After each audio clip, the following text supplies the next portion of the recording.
बिस्मिल्लाहिर्रहमानिर्रहीम। 15 मिनट बाद उसे पहला शौक उस वक्त लगा था जब निकाह खां ने उसके सामने सालार सिकंदर का नाम लिया था। सालार सिकंदर वल्द सिकंदर उस्मान, उसे निकाह खां के मुंह से निकलने वाले लफ्जों में जैसे करंट लगा था। वो नाम ऐसे नहीं थे जो हर शख्स के होते हैं। सालार सिकंदर, सिकंदर उस्मान, और फिर इस तरतीब में क्या ये शख्स जिंदा है? उसके सर पर जैसे आसमान गिरा था। उसके चेहरे पर चादर का अगर घूंघट ना होता तो इस वक्त इसके चेहरे के तासुरात ने सबको परेशान कर दिया होता। निकाह खां अपने कलमात दोबारा दोहरा रहा था। इमामा का जहन माउफ और दिल डूब रहा था। अगर ये शख्स जिंदा था तो मैं तो अब तक के इसके निकाह में हूँ। मेरे खुदा, ये सब क्या हो रहा है? डॉक्टर सब्तली उसे कैसे जानते हैं? उसके जहन में एक फिशार बरपा था। आमना बेटा, हाँ कहो।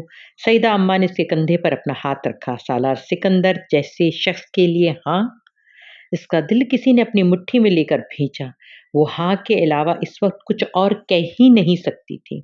खौफ और शौक के आलम में इसने कागजात पर दस्तखत किए थे। काश कोई मुअज्जज़ा हो, ये वो सालार सिकंदर ना हो, ये सब एक इत्तेफाक हो। उसने अल्लाह से दुआ की थी। इन सब लोगों के कमरे से चले जाने के बाद मरियम ने इसके चेहरे से चादर हटा दी। इसके चेहरे का रंग बिल्कुल सफ़ेद हो चुका था। क्या हुआ? मरियम की तशवीश में इजाफा हो गया। वो समझ नहीं सकी वो उससे क्या कह रही थी। इसका जहन कहीं और था। Maryam, just do me a favour. इसने मरियम का हाथ पकड़ लिया। मैंने निकाह कर लिया है, मगर मैं आज रुखसती नहीं चाहती। तुम सईदा अम्मा से कहो कि वो आज मेरी रुखसती ना करें, प्लीज़। मरियम इसका चेहरा देखने लगी। क्यों? बस तुम इस वक्त मुझसे कुछ ना पूछो, कुछ भी नहीं। सईदा अम्मा से कहो मैं अभी रुखसती नहीं चाहती। इसके लहजे में कुछ न कुछ ऐसा ज़रूर था कि मरियम उठकर बाहर निकल गई और बहुत जल्द ही वापस आ गई। इमामा, रुखसती नहीं हो रही है। सालार भी रुखसती नहीं चाहता। इमामा के हाथों की कपकपाहट कुछ कम हो गई। अब्बू का फ़ोन आने वाला है तुम्हारे लिए, वो तुमसे कुछ बात करना चाहते हैं। उसने मामा को मज़ीद इत्तला दी। वो फ़ोन सुनने के लिए दूसरे कमरे में आ गई। उन्होंने कुछ देर बाद उसे फ़ोन किया था। वो उसे मुबारकबाद दे रहे थे। इमामा का दिल रोने को चाहा। सालार बहुत अच्छा इंसान है, वो कह रहे थे। मेरी ख्वाहिश थी कि आपकी शादी इसी से हो, मगर चूंकि आप सईदा आपा के पास रह रही थीं, इसलिए मैंने इनकी ख्वाहिश और इंतखाब को मुकद्दम समझा। वो सांस लेने तक के काबिल नहीं रही थी। मुझे ये इल्म नहीं था कि सालार ने इससे पहले कभी शादी की थी, मगर थोड़ी देर पहले फुरकान ने मुझे इसके बारे में बताया है। वो सिर्फ ज़रूरतन किया जाने वाला कोई निकाह था। फुरकान ने मुझे तफसील नहीं बताई और मैं समझता हूँ कि ज़रूरत भी नहीं है। मेरी जानने वालों में सालार से अच्छा कोई शख्स होता तो इसके निकाह के बारे में जान लेने के बाद मैं आपकी शादी सालार से करने के बजाय कहीं और कर देता। लेकिन मेरे जहन में सालार के अलावा और कोई आया ही नहीं। आप खामोश क्यों हैं आमना? इन्हें बात करते करते इसका ख्याल आया। अब्बू, आप वापस कब आएंगे? मैं 1 हफ्ते तक आ रहा हूँ, डॉक्टर सब्तली ने कहा। मुझे आपसे बहुत सारी बातें करनी हैं और मुझे आपको बहुत कुछ बताना है। आप खुश नहीं हैं? डॉक्टर सब्तली को इसके लहजे ने परेशान किया। आप पाकिस्तान आ जाएं, फिर मैं आपसे बात करूंगी, उसने हतमी लहजे में कहा। वो रात को सोने से पहले वज़ू करने के लिए बाथरूम में गई। वज़ू करके वापस आते हुए अपने कमरे में जाने के बजाय वो सहन में बरामदे की सीढ़ियों पर बैठ गई। घर में उस वक्त कोई मेहमान नहीं था। वो और सईदा अम्मा हमेशा की तरह तन्हा थे। सईदा अम्मा थकावट की वजह से बहुत जल्द सो गईं और वो मुलाजमा के साथ घर में मौजूद काम निपटाती रही। 10:30 बजे के करीब मुलाजमा भी अपना काम ख़त्म करके सोने के लिए चली गई। वो शादी के कामों की वजह से पिछले कुछ दिनों से वहीं रह रही थी। इमामा किचन और अपने कमरे के बहुत से छोटे-छोटे काम निपटाती रही। वो जिस वक़्त इन सब कामों से फ़ारिग़ हुई, उस वक़्त रात के 12:30 बज रहे थे। वो बहुत थक चुकी थी, मगर सोने से पहले वज़ू करने के बाद सहन से गुज़रते हुए एकदम ही इसका दिल अपने कमरे में जाने को नहीं चाहा। वहीं बरामदे में वो बैठ गई। सहन में चलने वाली रोशनियों में इसने अपने हाथों और कलाइयों पर लगी मेहंदी को देखा। मेहंदी बहुत अच्छी रची थी। इसके हाथ के हिनियों तक सुर्ख बेल बूटों से भरे हुए थे। उसने कल बहुत सालों के बाद पहली बार बड़ी शौक से मेहंदी लगवाई थी। उसे मेहंदी बहुत पसंद थी। त्योहारों के अलावा भी वो अक्सर अपने हाथों पर मेहंदी लगाया करती थी, मगर 8.5 साल पहले अपने घर से निकल आने के बाद उसने कभी मेहंदी नहीं लगाई थी। गैर महसूस तौर पर इन तमाम चीज़ों से इसकी दिलचस्पी ख़त्म हो गई थी, मगर 8.5 साल के बाद पहली बार इसने बड़े शौक से अपने हाथों पर नक्श व निगार बनवाए थे। न सिर्फ हाथों पर बल्कि पैरों पर भी। वो अपने पैरों को देखने लगी। शॉल को अपने गिर्द लपेटते हुए उसने अपने हाथों और बाजुओं को उसके नीचे छुपा लिया। असजद से जलाल, जलाल से फहद और फहद से सालार। एक शख्स को मैंने रद्द किया और 2 ने मुझे रद्द कर दिया। चौथा शख्स जो मेरी ज़िंदगी में शामिल हुआ वो सबसे बदतरीन है, सालार सिकंदर। इसके अंदर धुआं सा भर गया। वो अपने इसी हुलिये के साथ इसके सामने था। खुला गरेबान, गले में लटकती जंजीर, रबर बैंड में बंधे बाल, चुभती हुई तस्हीक आमेज नजरें, दाएं गाल पर मजाक उड़ाती मुस्कुराहट के साथ पड़ने वाला डिम्पल, कलाइयों में लटकते बैंड्स और ब्रेसलेट, औरतों की तस्वीरों वाली तंग जीन्स। वो जैसे इसकी जिंदगी के सबसे खूबसूरत ख्वाब की सबसे भयानक ताबीर बनकर सामने आया था। उसके दिल में सालार सिकंदर के लिए जर्रा बराबर इज्जत न थी। मैंने जिंदगी में बहुत सी गलतियां की हैं, मगर मैं इतनी बुरी नहीं हूं कि तुम्हारे जैसा बुरा मर्द मेरी जिंदगी में आए। उसने कई साल पहले फोन पर उससे कहा था। शायद इसीलिए जलाल ने भी तुमसे शादी नहीं की, क्योंकि नेक मर्दों के लिए नेक औरतें होती हैं, तुम्हारी जैसी नहीं, सालार ने जवाबन कहा था और इमामा ने अपने होंठ भींच लिए थे। चाहे कुछ हो जाए सालार, मैं तुम्हारे साथ नहीं रहूंगी। तुम वाकई मर जाते तो ज्यादा अच्छा होता, वो बड़बड़ाती। इस वक्त एक लम्हे के लिए भी उसे ख्याल नहीं आया कि सालार सिकंदर ने कभी उस पर कोई एहसान किया था। डॉक्टर सब्त अली जिस रात पाकिस्तान वापस आए थे, उस रात इमामा उनके घर पर ही थी, मगर रात को उसने उनसे सालार के बारे में कोई बात नहीं की। मरियम अभी लाहौर में ही थी, इसलिए वो सब आपस में खुश गप्पियों में मसरूफ रहे। अगले दिन सुबह भी वो सब इसी तरह इकट्ठे बातें करते रहे। वो इमामा को इन तहाइफ के बारे में बताते रहे जो इंग्लैंड से इमामा और सालार के लिए लेकर आए थे। इमामा खामोशी से सुनती रही। सालार भाई को आज आप अफ्तारी पर बुलाएं, ये मरियम की तजवीज़ थी। डॉक्टर सब्त अली ने मरियम के कहने पर सालार को फ़ोन किया। इमामा तब भी खामोश रही। दोपहर को नमाज पढ़ने के लिए बाहर जाने लगे तो इमामा इनके साथ बाहर पोर्च तक आई। अब्बू, मुझे आपसे कुछ बात करनी है, उसने धीरे से कहा। अभी? डॉक्टर सब्त अली ने कदरे हैरानी से बोले। नहीं, आप नमाज पढ़ाएं फिर वापसी पर। वो कुछ देर तशवीश से उसे देखते रहे, फिर कुछ कहे बगैर बाहर चले गए। मैं सालार से तलाक लेना चाहती हूँ। वो मस्जिद से वापसी पर उसे लेकर अपनी स्टडी में आ गए थे और अमामा ने बिला किसी तमहीद या तौकुफ के अपना मुतालबा पेश कर दिया। आमना? वो दम बखुद रह गए। मैं इसके साथ नहीं रह सकती। वो मुसलसल फर्श पर घूर रही थी। आमना, आपके साथ इसकी दूसरी शादी ज़रूर है, लेकिन इसकी पहली बीवी का कोई पता नहीं है। फुरकान बता रहा था कि तकरीबन 9 साल से इन दोनों में कोई राब्ता नहीं है और शादी भी नहीं है, सिर्फ निकाह हुआ था। डॉक्टर सब्त अली इसके इनकार को पहली शादी के साथ जोड़ रहे थे। कौन जानता है वो कहाँ है, कहाँ नहीं। 9 साल बहुत लंबा अरसा होता है। मैं इसकी पहली बीवी को जानती हूँ, उसने इसी तरह सर झुकाए हुए कहा। आप? डॉक्टर सब्त अली को यकीन नहीं आया। हाँ, वो मैं जानती हूँ, वो मैं हूँ। उसने पहली बार सर उठाकर उन्हें देखा। वो बोलने के काबिल नहीं रहे थे। आपको याद है, 9 साल पहले मैंने एक लड़के के साथ इस्लामाबाद से लाहौर आई थी, जिसके बारे में मैंने आपको बाद में बताया था। मेरी फैमिली ने इसके खिलाफ एफआईआर दर्ज कराई है। सालार सिकंदर? डॉक्टर सब्त अली ने बेइख्तियार इसकी बात काटी। ये वही सालार सिकंदर है? मामा ने इस बात में सर हिलाया। वो जैसे शौक में थे। सालार सिकंदर से इनके फुरकान के तौसत से पहली मुलाकात इमामा के घर से चले जाने के 4 साल बाद हुई थी और उनके जहन में कभी ये नहीं आया कि इस सालार का इमामा से कोई ताल्लुक हो सकता था। 4 साल पहले सुनी जाने वाले एक नाम को वो 4 साल बाद मिलने वाले एक दूसरे शख्स के साथ नत्थी नहीं कर सकते थे, और अगर कर भी देते तो 4 साल पहले वाले सालार से ही मिलते। मगर वो जिस शख्स से मिले थे वो हाफिज कुरान था। इसके अंदाज व अतवार गुफ्तार में कहीं इसे जहनी मर्ज का अक्स नहीं पाया था, जिसका हवाला उन्हें उमामा ने कई बार दिया था। इनका धोखा खा जाना एक फितरी अमर था। फिर ये सब इस तरह से तय किया गया था।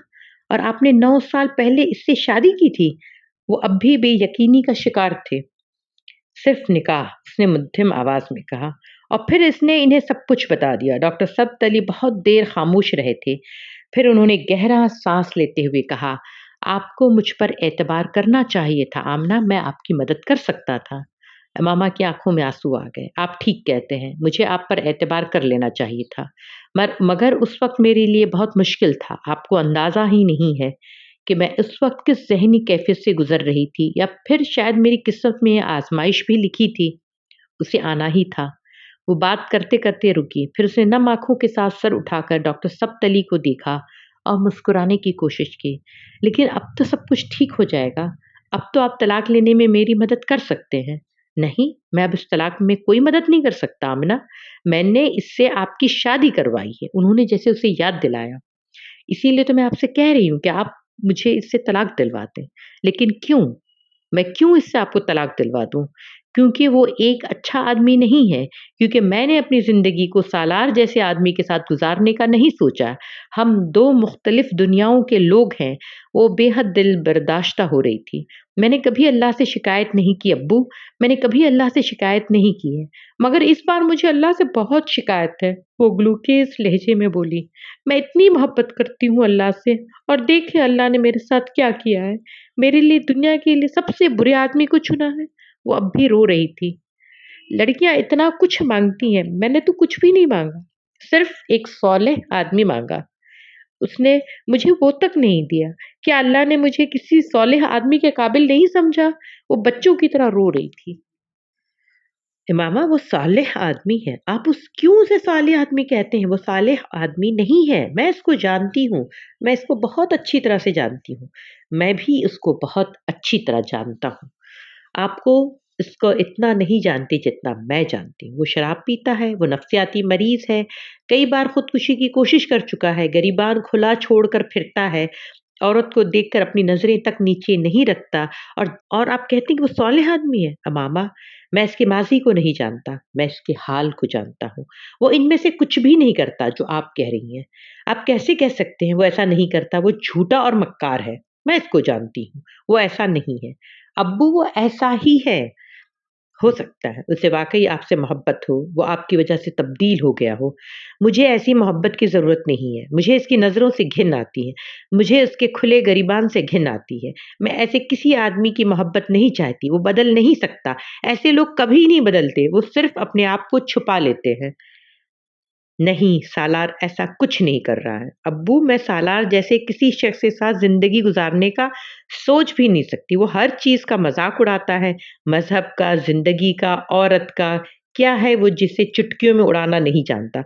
जिस शख्स के नज़दीक मेरा अपना मज़हब को छोड़ देना एक हिमाकत है, जिसके नज़दीक मज़हब पर बात करना वक़्त ज़ाया करने के मुतवारिफ़ है, जो सिर्फ़ what is next to ecstasy का मतलब जानने के लिए खुदकुशियाँ करता फिरता हो, जिसके नज़दीक ज़िंदगी का मकसद सिर्फ़ ऐश है, वो मेरे साथ मोहब्बत करे भी तो क्या सिर्फ़ मोहब्बत की बुनियाद पे मैं उसके साथ ज़िंदगी गुज़ार कर सकती हूँ? मैं उसके साथ कैसी ज़िंदगी गुज़ारूँगी? 8.5 साल से वो आपके साथ कायम होने वाले इस इत्तेफ़ाक़िया रिश्ते को कायम रखे हुए हैं। आपको आपके नज़रियात और अक़ायद को जानते हुए भी और आपके इंतज़ार में भी है, ये सोचते हुए कि आप इसके साथ रहने पर तैयार हो जाएँगी। क्या इन सारी ख़्वाहिशों के साथ इसने अपने अंदर कुछ तब्दीली नहीं की होगी? मैंने इसके साथ ज़िंदगी नहीं गुज़ारनी, मैंने इसके साथ नहीं रहना। वो अब भी अपनी बात पर मुज़िर थे। मुझे हक़ है अब्बू, मैं इस शख़्स के साथ ना रहूँ। लेकिन अल्लाह ये क्यों कर रहा है? किस शख़्स को बार-बार आपके सामने ला रहा है? 2 दफ़ा आपका निकाह हुआ और दोनों दफ़ा इसी आदमी के साथ। और वो उनका चेहरा देखने लगी। मैंने ज़िंदगी में ज़रूर कोई गुनाह किया होगा, इसलिए मेरे साथ ऐसा हो रहा है, उसने भर्राई हुई आवाज़ में कहा। आमिना, बेटा आप कभी ज़िद नहीं करती थी, फिर अब क्या हो गया आपको? डॉक्टर सब्तली हैरान थे।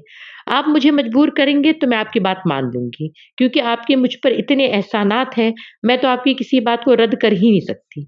लेकिन आप अगर ये कहेंगे कि मैं अपनी मर्ज़ी और खुशी के साथ इसकी ज़िंदगी गुज़ारूँ, तो वो मैं कभी नहीं कर सकूँगी। मुझे कोई दिलचस्पी नहीं है कि वो कितना तालीम याफ़्ता है, कितने अच्छे ओहदे पे काम कर रहा है या मुझे क्या दे सकता है।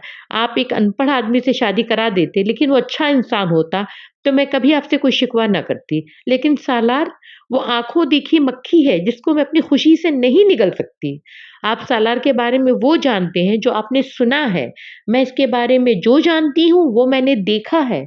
हम 15 साल एक-दूसरे के हमसाए रहे हैं। आप तो इसके चंद सालों से जानते हैं। आमना बेटा, मैं आपको कभी मजबूर नहीं करूँगा।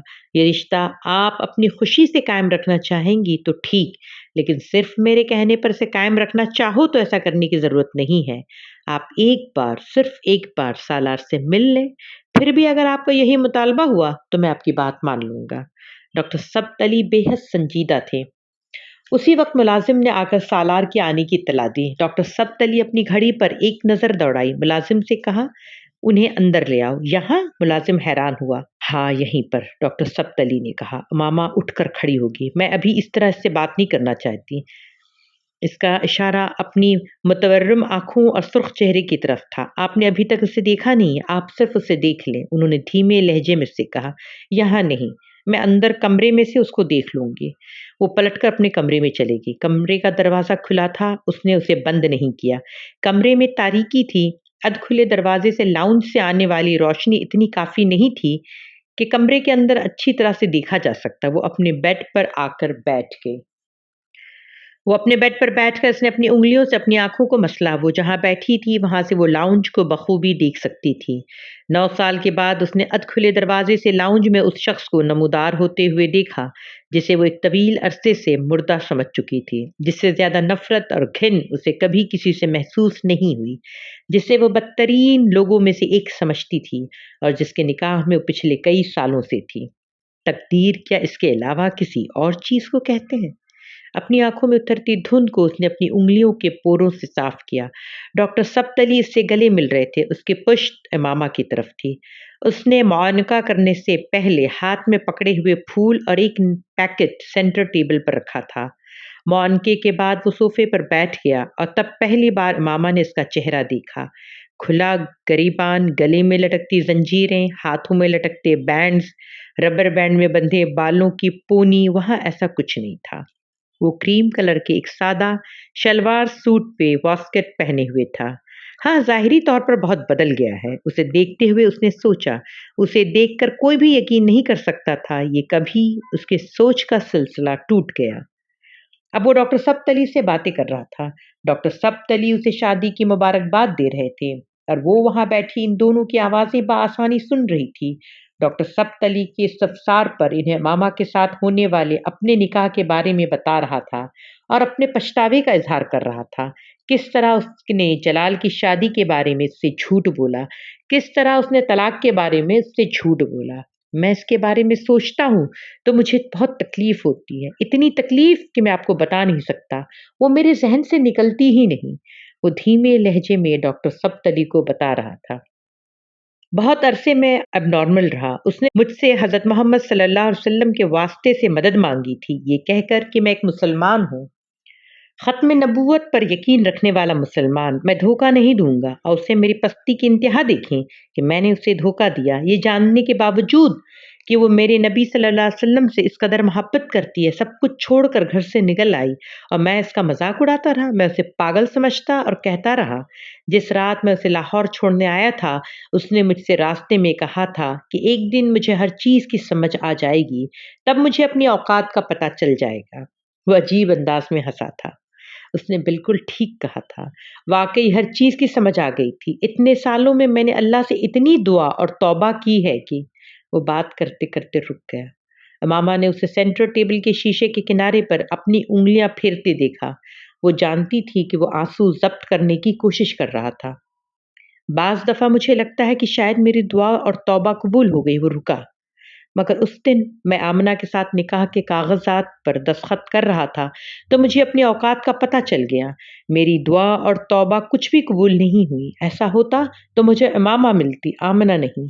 خواہش پر تو اللہ انسان کو وہ دے دیتا ہے کہ معجزوں کے علاوہ کوئی چیز جسے پورا کر ہی نہیں سکتی۔ میری خواہش دیکھے، میں نے اللہ سے کیا مانگا، ایک ایسی لڑکی جسے کسی اور سے محبت ہے اور جو مجھے اسفل السافلین سمجھتی ہے، جسے میں 9 سال سے ڈھونڈ رہا ہوں مگر اس کا کچھ پتہ نہیں ہے، اور میں خواہش لیے پھر رہا ہوں اس کے ساتھ اپنی زندگی گزارنے کی، یوں جیسے وہ مل جائے گی، یوں جیسے وہ مل گئی تو میرے ساتھ رہنے کو تیار ہو جائے گی، یوں جیسے وہ جلال انصر کو بھلا چکی ہوگی۔ ولیوں جیسی عبادت کرتا تو شاید اللہ میرے لیے معجزے کر دیتا، میرے جیسے آدمی کے لیے۔ میری اوقات تو یہ ہے کہ لوگ خانہ کعبہ کے دروازے پہ کھڑے ہو کر بخشش مانگتے ہیں، میں وہاں کھڑا ہو کر بھی اسے مانگتا رہا، شاید اللہ کو یہی برا لگا۔ امامہ کے جسم سے ایک کرنٹ گزرا تھا، ایک دھماکے کی طرح اسے وہ خواب یاد آیا تھا۔ میرے اللہ! اس نے اپنے دونوں ہاتھ ہونٹوں پر رکھ لیے۔ وہ بے یقینی سے سالار کو دیکھ رہی تھی۔ وہ خواب میں اس شخص کا چہرہ نہیں دیکھ سکی تھی۔ کیا وہ یہ شخص تھا جو میرے سامنے بیٹھا ہے، یہ آدمی؟ اس نے تب خواب میں اس آدمی کو جلال سمجھا تھا، مگر اسے یاد آیا تھا جلال دراز قد نہیں تھا اور یہ آدمی دراز قد تھا۔ سالار سکندر دراز قد تھا، اس کے ہاتھ کانپنے لگے۔ جلال کی رنگت گندمی تھی، اس آدمی کی رنگت صاف تھی۔ سالار سکندر کی رنگت صاف صاف تھی۔ اس نے خواب میں اس آدمی کے کندھے پر ایک تیسری چیز بھی دیکھی تھی۔ وہ تیسری چیز، اس نے کانپتے ہاتھوں سے اپنے چہرے کو مکمل طور پر ڈھانپ لیا۔ وہ معجزوں کے نہ ہونے کی باتیں کر رہا تھا اور اندر ڈاکٹر سبت علی خاموش تھے۔ وہ کیوں خاموش تھے یہ صرف وہ اور امامہ جانتے تھے، سالار سکندر نہیں۔ امامہ نے اپنی آنکھیں رگڑی اور چہرے سے ہاتھ ہٹا دیے۔ اس نے ایک بار پھر بہتے ہوئے آنسوؤں کے ساتھ اس شخص کو دیکھا تھا۔ نہ وہ ولی تھا نہ درویش، صرف سچے دل سے توبہ کرنے والا ایک شخص تھا۔ اسے دیکھتے ہوئے اسے پہلی بار احساس ہوا کہ جلال اور اس کے درمیان کیا چیز آ کر کھڑی ہو گئی تھی جس نے اتنے سالوں میں جلال کے لیے اس کی ایک بھی دعا قبول نہیں ہونے دی۔ کون سی چیز آخر وقت میں فہد کی جگہ اس کو لے آئی تھی؟ اس شخص میں کوئی نہ کوئی بات تو ایسی ہوگی کہ اس کی دعائیں قبول ہوئی، میری نہیں۔ ہر بار مجھے پلٹا کر اسی کی طرف بھیجا گیا۔ اس نے نم آنکھوں کے ساتھ اسے دیکھتے ہوئے سوچا۔ اس نے ڈاکٹر سبت علی کو اسے صالح آدمی کہتے سنا۔ وہ جانتی تھی کہ وہ بات کس لیے کہہ رہے تھے۔ وہ سالار کو نہیں بتا رہے تھے، وہ امامہ کو بتا رہے تھے، سنا رہے تھے۔ وہ اسے صالح قرار نہ بھی دیتے تب بھی وہ اسے صالح ماننے پر مجبور تھی۔ اس کے پاس جو گواہی تھی وہ دنیا کی ہر گواہی سے بڑھ کر تھی۔ اس کے پاس جو ثبوت تھا اس کے بعد کسی اور ثبوت کی ضرورت تھی نہ گنجائش۔ اسے کیا بتا دیا گیا تھا، اسے کیا جتا دیا گیا تھا، وہ جانتی تھی اور صرف وہی جان سکتی تھی۔ افطاری کے بعد سالار اور ڈاکٹر سبت علی نماز پڑھنے کے لیے چلے گئے۔ وہ منہ ہاتھ دھو کر کچن میں چلی آئی۔ اس کے آنے سے پہلے اس نے ملازم کے ساتھ مل کر کھانا لگا دیا۔ سالار کی واپسی کھانے کے بعد ہوئی تھی اور اس کے جانے کے بعد ڈاکٹر سبت علی جس وقت کچن میں آئے اس وقت امامہ کچن کی میز پر بیٹھی کھانا کھا رہی تھی۔ اس کی آنکھیں اب بھی متورم تھیں مگر اس کا چہرہ پرسکون۔ میں نے سالار کو آپ کے بارے میں نہیں بتایا، لیکن میں چاہتا ہوں کہ آپ جلد از جلد اس سے مل کر باتیں کر لیں۔ ڈاکٹر سبت علی نے اس سے کہا، مجھے اس سے کوئی بات نہیں کرنی۔ وہ پانی پیتے ہوئے رک گئی۔ اسے اللہ نے میرے لیے منتخب کیا ہے اور میں اللہ کے انتخاب کو رد کرنے کی جرات نہیں کر سکتی۔ اس نے کہا، وہ توبہ کر چکا ہے، وہ نہ بھی کرتا ویسا بھی ہوتا جیسے پہلے تھا، تب بھی میں اس کے پاس چلی جاتی اگر میں جان لیتی کہ اسے اللہ نے میرے لیے منتخب کیا ہے۔ اب وہ دوبارہ پانی پی رہی تھی۔ آپ اس سے کہیں مجھے وہ لے جائے۔ سالار جس وقت مغرب کی نماز پڑھ کر آیا تھا تب تک امامہ فرقان کی بیوی کے ساتھ کھانے کی میز لگا چکی تھی۔ فرقان اور سالار کی عدم موجودگی میں اس بار آمنہ اصرار کر کے اس کے ساتھ کام کرنے لگی تھی۔